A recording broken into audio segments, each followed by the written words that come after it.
ఏమంటారు అసలు? ఏమో ఏపీకి మాత్రం ఏం చేసినట్టు కనిపించట్లేదు. ఓకే. సాటిస్ఫాక్షన్గా మాత్రం లేదు. మనతో పోల్చుకుంటే బీహార్ ఎక్కువ తీసుకెళ్ళింది అంటున్నారు. బీహార్ కంపారిటివ్ వద్దు కానీ ఉమ్, యాక్చువల్గా ఆంధ్రప్రదేశ్ డెవలప్మెంట్ ఉపయోగపడి బడ్జెట్లో ఏం కనబడలేదు. ఉమ్, అది డైరెక్ట్గా కనబడలేదు. ఓకే. వాళ్ళు చెప్పేది ఏంటంటే సెంట్రల్ గవర్నమెంట్ స్కీమ్లో ఓకే. పనిచేస్తుంది, ఫండ్స్ వస్తాయి ఉమ్, అని చెప్తున్నారు. ఉమ్, కానీ యాక్చువల్గా సెంట్రల్ గవర్నమెంట్ అంత కోఆపరేటివ్గా ఉన్నట్టు కనిపించట్లేదు. ఉమ్, ఉమ్. ఓకే. అంటే సార్ చూసుకున్నట్లయితే మరి ఎలా సార్ రాబోయే భవిష్యత్తులో మరి మనకే ఎక్కువ ఈ పనులు ఉన్నాయి, పోలవరం కాడి నుంచి అమరావతి ఇవన్నీ నిధులు వచ్చినప్పటికీ కూడా మరి మిగతాది హోదా కూడా ఏదైనా ప్రకటించే బాగుండిద్ది అంటారా? హోదా ప్రకటిస్తే చాలా బెనిఫిట్. ఉమ్, ఇంకొకటి ఏంటంటే ఇప్పుడు వాళ్ళు ఇచ్చి ఫండ్స్ రెగ్యులర్ ఖర్చులకి సరిపోతాయి. ఓకే. యాక్చువల్గా మిగులు ఉంటే కానీ డెవలప్మెంట్ రాదు. ఉమ్, మిగులు బడ్జెట్లో కొంత అమౌంట్ మిగిలితే ఉమ్, ఆ అమౌంట్ని మనం దేని మీద ఇన్వెస్ట్ చేస్తే రికవరీ ఉంటుంది. రికవరీ పొజిషన్ లేదు. ఉమ్, సో ఇదంతా కూడా లాంగ్ టైం ప్రాసెస్. ఉమ్. కానీ సెంట్రల్ గవర్నమెంట్ మాత్రం మనకు అన్యాయం చేసినట్టే భావించాలి. సార్ ఢిల్లీ ఎన్నికల్లో కూడా బాబు గారు ప్రచారానికి వెళ్ళారు. ఈ రోజుతో ముగియబోతుంది ప్రచారం. ఎలా ఉండండి? గతంలో మహారాష్ట్రకి పవన్ కళ్యాణ్ గారు కూడా వెళ్ళొచ్చారు కదా ఉప ముఖ్యమంత్రి. ఒక రకంగా చెప్పాలంటే ఏ బై ఎలక్షన్ జరిగినా ఏం జరిగినా ఉమ్, సెంట్రల్ గవర్నమెంట్ పవర్ వాళ్ళు మాత్రం బాగా పనిచేస్తుంది అనిపిస్తుంది. ఓకే. ఓకే. ఓకే. వాళ్ళ పవర్ యూటిలైజేషన్ అవుతుంది. ఉమ్, ఉమ్. సో అంచేత ఓడిపోతారు అని చెప్పడం లేదు, కానీ నెగ్గుతారు అని కనసట్లేదు. ఒకవేళ పురంధేశ్వరి గారు అన్నట్టు జమిలీ ఎన్నికలు ఓకే అయితే 2027 తర్వాత 100 రోజులకు మనకి ఇక్కడ స్థానిక ఎన్నికలు అంటున్నారు సార్. మరి జరగొచ్చు అంటారా? కమిటీ ఆమోదిస్తుందా? ఇప్పుడెప్పుడే ఎంత జరగా ఎలక్షన్స్. ఉమ్, ఉమ్. ఓకే. ఎందుకంటే అసెంబ్లీ ఎలక్షన్లు పెడితే ఉమ్, ఇప్పుడు ఉన్నటువంటి గవర్నమెంట్కి ఏదైనా డిసడ్వాంటేజ్ రావచ్చు. ఓకే. ఓకే. ఉమ్, దానివల్ల ఏమవుతుందంటే దాని ఎఫెక్ట్ మామూలు అసెంబ్లీ ఎలక్షన్ మీద పడుతుంది. ఉమ్. మనకి రాష్ట్ర బడ్జెట్ ఏదో మళ్ళీ బడ్జెట్ సమావేశాలు అంటున్నారు ఫిబ్రవరి మధ్యలో నుంచి. ఏమన్నా కొంచెం ఉపశమనంగా ఉంటుందంటారా మనకేమన్నా ఇక్కడ? బడ్జెట్ ఇంకెంత వేసినా నా ఉద్దేశ ప్రకారం అయితే ఉమ్, మనకి సోర్సెస్ వచ్చే విధానం లేదు. ఉమ్, ఉమ్. ఇన్కమ్ జనరేటర్ అవ్వట్లే. ఓకే. ఇన్కమ్ జనరేటర్ అవ్వాలంటే ఫండ్స్ సర్ప్లస్గా ఉన్నప్పుడే జరుగుతుంది. ఉమ్, ఉమ్, ఉమ్. సార్ ఏంటి సార్ ఎమ్మెల్సీ పట్టభద్రుల ఎన్నికల అనంతరం పథకాలు విడుదల అంటున్నారు, ఏమన్నా అవుతుందా? అందుకే ఖజానాలో డబ్బులు ఏమన్నారు? నాకు పెద్ద ఐడియా లేదు ఉమ్, ఉమ్, అసలు. నేను ఏంటంటే మనం ఏదో జనరల్గా న్యూస్ చూసి చెప్పడమే తప్ప ఉమ్. ఏం లేదు. సార్ ఎలా ఉంటుంది? 4 ఏళ్ళు బాగుంటుంది అంటారు, కంపెనీలు వస్తాయా కనీసం? చూద్దాం, ఇంకా ఏడాది అవ్వకుండా అప్పుడే చేస్తారు. ఉమ్, అలా కింద మీద పడుతూ ఉంటారు. ఉమ్, ఉమ్, మామూలే. ఎందుకంటే 4 ఏళ్ళు పరిపాలన చేయదని మనం చెప్పలేం, కానీ ఉమ్, అది కరెక్ట్ కాదు. ఉమ్. యాక్చువల్గా ఏంటంటే జనానికి ఇంకొకటి అలవాటు అయిపోయినటువంటి విషయం, మనకి బెనిఫిట్ స్కీమ్స్ ఇవ్వడంలో జనం బాగా ఎదురు చూడడం అలవాటు అయిపోయింది. ఉమ్, దానివల్ల ఏమైందంటే కొంచెం గవర్నమెంట్ వెసులుబాటు తగ్గిపోయింది. ఓకే. సో ఏదైనా వేచి చూడాలంటారు అయితే? ఇంకా టైం పెట్టేస్తుంది. ఓకే. చాలా కష్టం కూడా. ఉమ్, ఉమ్. ఆంధ్రప్రదేశ్ సర్ప్లస్ బడ్జెట్లోకి రావడం చాలా కష్టం. Okay sir. సార్ ఎక్కువ తీసుకెళ్ళింది అంటున్నారు సార్ ఇక్కడ. అంటే మీ అవగాహన ప్రకారం యాజ్ ఏ సీనియర్గా ఎలా అనిపించింది? ఏముందండి, ఎక్కడ చూసినా నేను చెప్పింది వాళ్ళకి వాళ్ళ dependence on both Telugu Desam and JDU and higher side central గవర్నమెంట్కి. ఉమ్, సో కాబట్టి ఇక్కడ ఏంటంటే ఈ 2 స్టేట్లని ఖచ్చితంగా కాపాడుకోవాల్సిన బాధ్యత సెంట్రల్ గవర్నమెంట్ ఉంది. ఉమ్, ఎందుకంటే లేకపోతే వీళ్ళ కోపంలో వస్తే వీళ్ళైనా కాస్త ఇచ్చేస్తే కనుక వాళ్ళకి అక్కడ మెదడుకే మోసం వస్తుంది.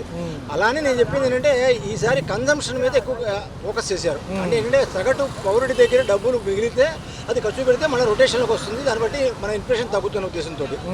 ఆ పాయింట్లో నేను చెప్పింది వాళ్ళు చేసిన పాయింట్ కరెక్ట్. ఎందుకంటే ఎప్పటి నుంచో మధ్యతరగతి కుటుంబీకులు అప్పర్ మిడిల్ క్లాస్ వాళ్ళు ఇన్కమ్ ట్యాక్స్ స్లాబ్స్ గురించి వెయిట్ చేస్తున్నారు.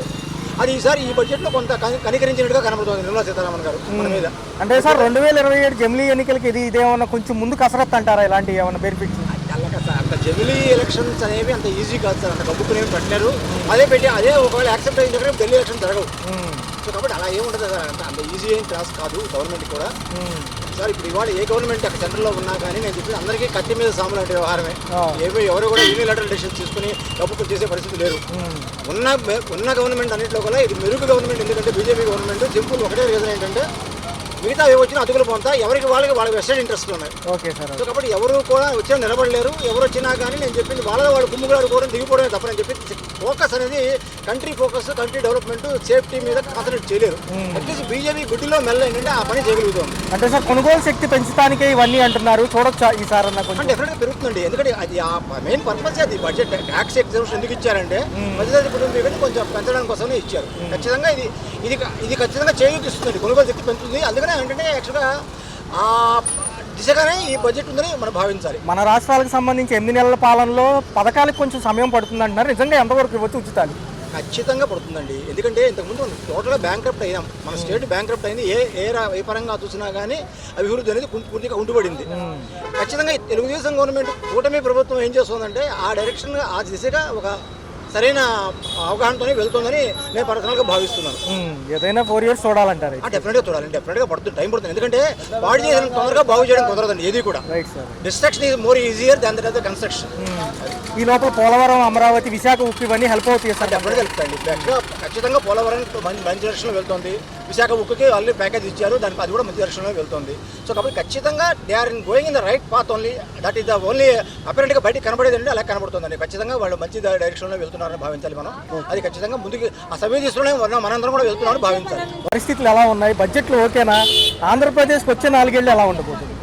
వచ్చే చెప్పలేం కానండి. ప్రస్తుతానికి గవర్నమెంట్ ఆయన పెద్దవారు చంద్రబాబు నాయుడు గారు అదే వాట్సార్ ఇది లైక్ దిగిన షేక్స్పియర్ చెప్పారు, మాటలు సులభమే. ఏమీ చేసినట్టు కనిపించట్లేదు చాలా వరకు అండి.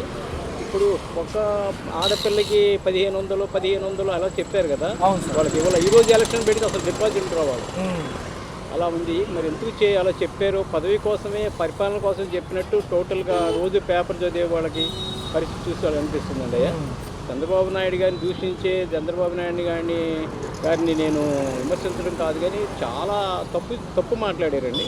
అప్పుడు మాట్లాడిన ఏది కూడా 10-15% కూడా చేయలేరండి, కష్టం. అంటే బడ్జెట్లు సహకరించమంటావా? పొందగల మీ మాట బడ్జెట్ సహకరించరంటారా? అంటే బడ్జెట్లు తక్కువగా ఉన్నాయి కాబట్టి, లోటు బడ్జెట్లో రాష్ట్రం ఉంది కాబట్టి. అంతకుముందు తెలియదా చంద్రబాబు నాయుడు గారికి? మాట్లాడండి, నేను అదిస్తాను చెప్పకుండా స్వచ్ఛంగా మాట్లాడి నమ్మకంగా. చాలామంది ఇప్పుడు నేను వైసీపీ అనుకోండి, నా కూతుర్లు నా కోడలు వాళ్ళు ఏం చేశారంటే టీడీపీకి వేసారు. ఎందుకంటే గ్యాస్ బండ్ ఇస్తారో 3 ఇస్తారో 4 ఇస్తారో 2 ఇస్తారో 4 అనలేదులేండి. అలాగే మరి భర్త చచ్చిపోయిన వాళ్ళు ఇంట్లో ఉండి, లేకుంటే భర్తతో గొడవలైన వాళ్ళు, లేకుంటే చదువుకునే పిల్లలు అందరూ ఆశపడ్డారు ఏదో నెలకి ఇంత జీతం ఇస్తారని. 1500 పర్ హెడ్ అంటే not easy, not a what's. ఒక పక్క చూసుకుంటే దాడులు పర్వం జరుగుతుంది సార్. మొన్న ముద్రగడ గారిపై ఇంటిపైన దాడి అన్నారు. ఇవన్నీ అసలు ఎందుకంటారు? ఎందుకు పాత నాయకులు సైలెంట్ గా ఉన్నారు? లోతుకు నేను వెళ్ళలేనండి, అది ఎలా జరుగుతుంది అదంతా. ఏంటి సార్ కౌన్సిలర్లు లాగే విషయంలో మనిషికి 10 లక్షలు అంటున్నారు, నిజమేనా? ఏది టీడీపీ వర్గం నుంచి కూడా వైసీపీ కౌన్సిలర్ సార్ అది చెప్పలేను, కానీ నేను ఊహించలేను, నా జ్ఞానం చాలదు.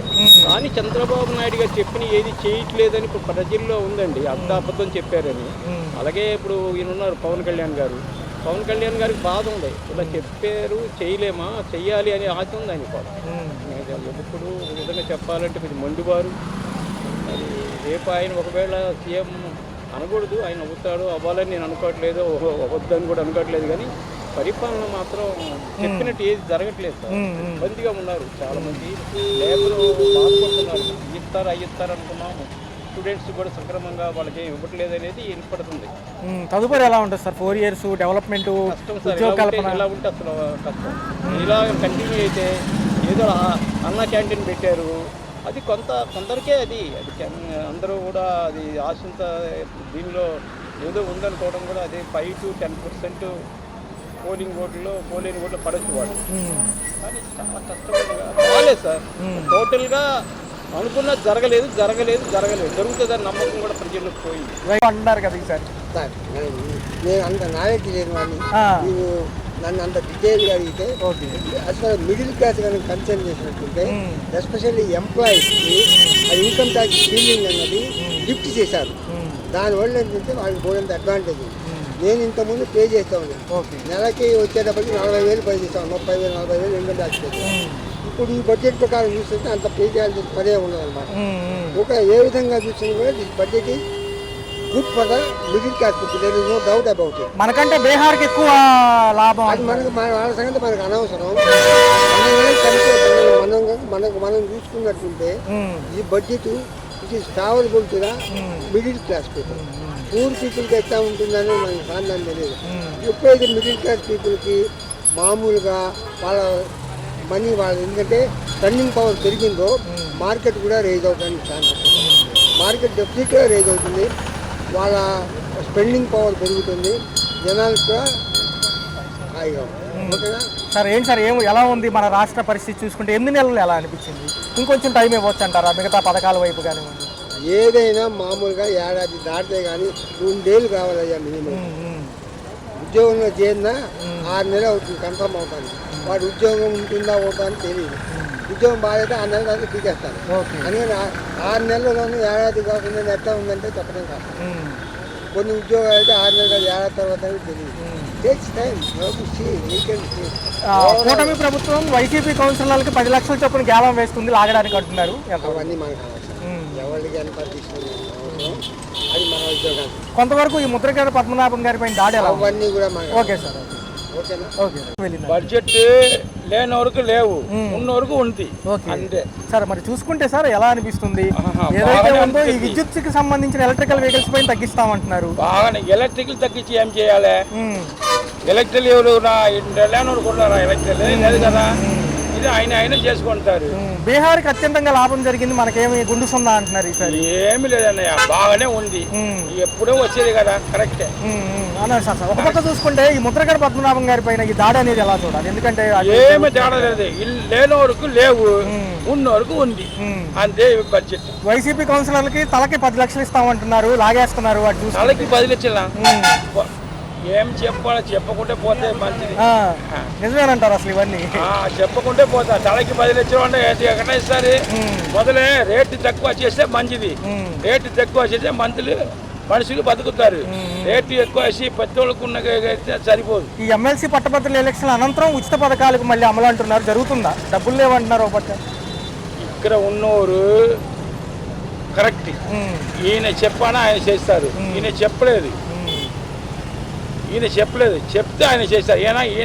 ఆయనకి కావాలి, ఈయన లేకుండా ఆయన లేదు. అది తెలుగు కన్నా చేస్తారు, అన్ని సరిపోతాయి. ధరల నియంత్రణ ఎలా ఉందండి? ధరలు పర్లేదా? ఇప్పుడు నిత్యావసర సరుకుల ధరలు, కరెంట్ ఛార్జీలు ఇవన్నీ ఎలా అనిపిస్తున్నాయి? అంటే రోజు కొనుక్కునే ధరలు ఉంటాయి కదా సార్. ఇప్పుడు మనం కొనుక్కుంటాం, ఎట్లా బతకాలి కదా. ఈయన ఏది చేసినా చేసుకోవాలి అంతే, తెలిసి అంతే. 4 ఏళ్ళు ఎలా ఉండబోతుంది? వచ్చే 4 ఏళ్ళు కూడా డెవలప్మెంట్ అంటున్నారు కదా ఈసారి. డెవలప్మెంట్ ఎక్కడ వస్తుంది అన్నయ్య? డెవలప్మెంట్ ఎక్కడే రాదు. మనం కరెక్ట్ ఉండాలి, డెవలప్మెంట్ కాదు. ఆయన కన్నా చెప్పుకుంటారు, డెవలప్మెంట్ రాదు. డెవలప్మెంట్ రాదన్నాక అందరం కలిసి కరెక్ట్గా ఉన్న డెవలప్మెంట్ వస్తుంది, లేకుండా లేదు. పెన్షన్ కూడా రావట్లేదా? పెన్షన్ వస్తుంది. అదే పర్లేదా? పెంచి ఇచ్చారా? 4000 ఇస్తున్నారు పెన్షన్. మరి మొన్న 1వ తారీఖు ఎలా ఉంది? బాగానే ఉంది. అందజేశారా? ఇచ్చారు. మరి ఏంటి మరి పథకాలు డబ్బులు ముట్టాకి ఇస్తామంటున్నారు జూన్ నుంచి. మరి అవన్నీ మాకు చిన్నపిల్లలు ఎవరు లేరు, నేను ఒకదాన్ని నాకు పింఛన్ వస్తుంది. మరి ఎలా ఉంది 8 నెలలు ఎలా అనిపించింది? పర్వాలేదు, బాబు గారు చేయగలరా? పర్వాలేదు. పవన్ కళ్యాణ్ అవన్నీ మనకు తెలీదు. మరి ఏంటి నిత్యావసర సరుకుల ధరలు ఎలా ఉన్నాయి? రేట్లు పెరిగినాయి, బాగానే రేట్లు ఉన్నాయి. అది ఎంత నూనె ప్యాకెట్లు ఎంత ఉన్నాయి? 100 రూపాయలు ఎట్టు సంచాకానికి రాలేదు ఒక మనిషికి. గతంలో ఎంత వచ్చాయి? 100 రూపాయలు. కొంచెం పర్వాలేదులే ఇంకా. మరి ఉగాది నుంచి మహిళలకు ఉచిత బస్సు అంటున్నారు, మరి ఉచిత బస్సు ఇస్తే మంచిదేనా? మంచిదే కదా, మరి మా బోటి వాళ్ళు 40 ఏళ్ళు వెళ్తాం కదా. ఇప్పుడు ఆ 4000 మీదే మాకు ఆదరవు. ఉచిత బస్సు అంటే ఇప్పుడు రావాలంటే 10, వెళ్ళాలంటే 10. ఆ ఊరినే వస్తాం కదా. మరి పిల్లలకి తల్లికి వందనం, తర్వాత విద్యా దీవెన, వసతి దీవెన రావాలి. మనవాళ్ళకి మనవరాలకి ఏమైనా అందుకున్నారా? అవన్నీ మా చిన్నపిల్లలు ఎవరో లేరు, నేను ఉండేది ఒక దాన్నే. కాకపోతే నాకు ఇల్లు లేదు, అది ఇంట్లో ఉంటున్నాను. ఇల్లు ఈ 1వ తారీఖు నుంచి ఇళ్ల పట్టాలు అన్ని అన్నారు, ఏమైనా దొరికినాయా? ఏమన్నా నమోదు చేస్తున్నారా? ఏం చెప్పలేదు. నాకు వచ్చేది ఇల్లు ఇస్తే చాలు, ఇంకేం అక్కర్లేదు. నాకు కీళ్ళ వాత ఉంది. అది రోడ్లు ఎట్లా ఉన్నాయి? రోడ్లు అన్ని బాగానే ఉన్నాయి, 2 ఆటలతో మనకు పని లేదు కదా. మరి జగన్ గారు మళ్ళీ వస్తారంటున్నారు, మరి ఎలా చూడాలి అది కూడా? ఇక అవన్నీ మనకు తెలియదు నాన్న. నాకు కావాల్సింది ఒక ఇల్లు ఇస్తే చాలు, నాకు ఏళ్ళ వాతవా, నడవలేను. మరి ఆరోగ్యశ్రీ పనిచేస్తుందా బయట? లేదంటున్నారుగా. లేదు, అందుకనే చూపించుకోవడం, గవర్నమెంట్ హాస్పిటల్కి వెళ్దాం, పిల్లలు తెచ్చుకోవడం. గతంలో ఉండేదిగా, అప్పుడు ఉండేది. మోకాళ్ళు అరిగిపోయినాయి, నడవలేక బాధ. ఆ బస్సు ఊరికినే పెడితే ఎక్కి లేకపోతే 10 ఇచ్చి వెళ్ళడం అంతే. ఇంటికి వచ్చి ఇస్తున్నారా పెన్షన్? ఇస్తున్నా. రైట్.